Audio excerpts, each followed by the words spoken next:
नमस्ते। आज के इस खास एक्सप्लेनर में हम एक बहुत ही खूबसूरत और दिल को छू लेने वाली कहानी पर बात करेंगे।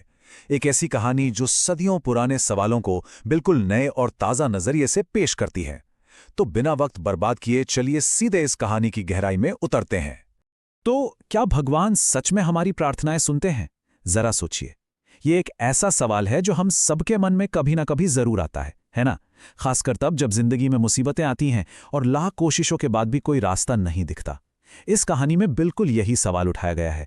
और सच मानिए, इसका जो जवाब आगे मिलने वाला है वो जिंदगी को देखने का पूरा नजरिया ही बदल सकता है। अध्याय 1 अनसुनी प्रार्थनाएं। चलिए देखते हैं कि कहानी के मुख्य किरदार मोहन का संघर्ष कहां से शुरू होता है। देखिए, मोहन शिवपुर नाम के एक बहुत ही खूबसूरत पहाड़ी गांव में रहता है। प्रकृति के हिसाब से देखें तो चारों तरफ हरियाली है, नदियां हैं, लेकिन मोहन की अपनी जिंदगी में मानो कोई हरियाली बची ही नहीं है। वो इंसान बहुत मेहनत करता है, दिन रात काम करता है, फिर भी गंभीर आर्थिक तंगी से गुजर रहा है। उसके पिता अब इस दुनिया में नहीं हैं और उसकी मां अक्सर बीमार रहती हैं। मतलब इतनी कड़ी मेहनत करने के बावजूद गरीबी और बीमारी उसके परिवार का पीछा छोड़ ही नहीं रहे। अब यहां सबसे दिलचस्प बात क्या है, वो है मोहन की हताशा। एक दिन वो गांव के पुराने मंदिर के सामने बैठकर अपना गुस्सा निकालता है।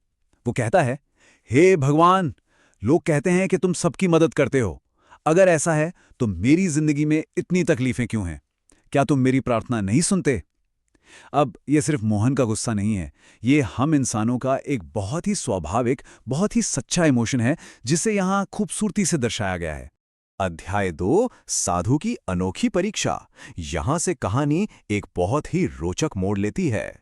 जब मोहन ये सब कह रहा था तो मंदिर में बैठे एक वृद्ध साधु उसकी बातें सुन रहे थे। उन्होंने अपनी झोली से एक छोटा सा मिट्टी का दीपक निकाला और सीधा मोहन के हाथ में रख दिया। अब ध्यान दीजिए, ये कोई मामूली दीपक नहीं था। ये आस्था, धैर्य और एक बहुत बड़े आध्यात्मिक टेस्ट का प्रतीक था। ये दीपक बहुत ही नाजुक था, बिल्कुल उस वक्त मोहन के डगमगाते हुए विश्वास की तरह। दीपक थमाते हुए साधु ने एक बहुत ही गहरी बात कही। उन्होंने कहा, बेटा, भगवान हमेशा सुनते हैं, लेकिन उनके काम करने का तरीका अलग होता है।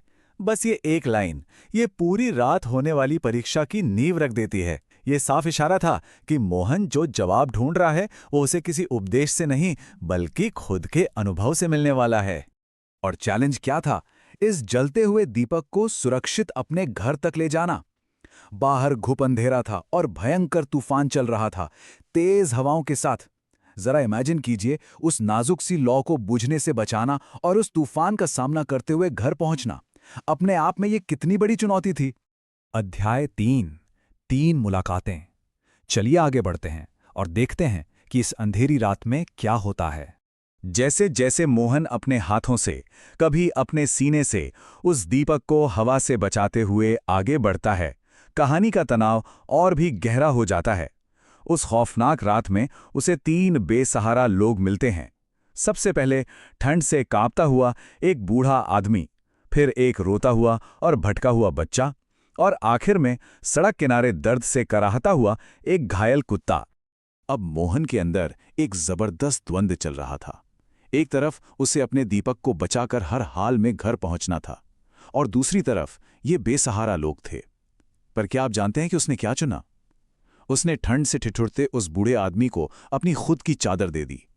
घर पहुंचने में देरी होने और दीपक बुझने के बड़े रिस्क के बावजूद वो उस भटके हुए बच्चे को उसके घर तक सुरक्षित छोड़कर आया।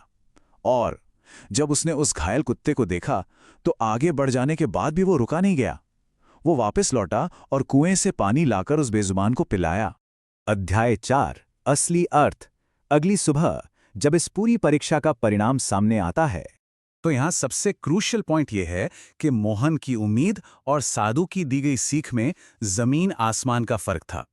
मोहन ये मान के बैठा था कि भगवान कहीं दूर आसमान से कोई जादू करेंगे और सिर्फ मंदिर में हाथ जोड़ने से सब ठीक हो जाएगा।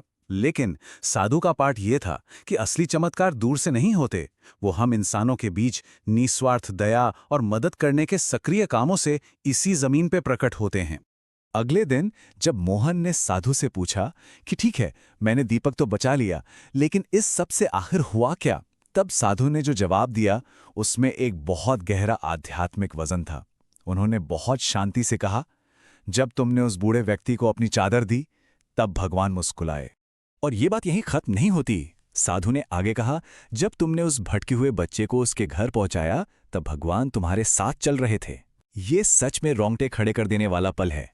जैसे जैसे मोहन का निस्वार्थ त्याग बढ़ता गया, ईश्वर उसके और करीब आते गए।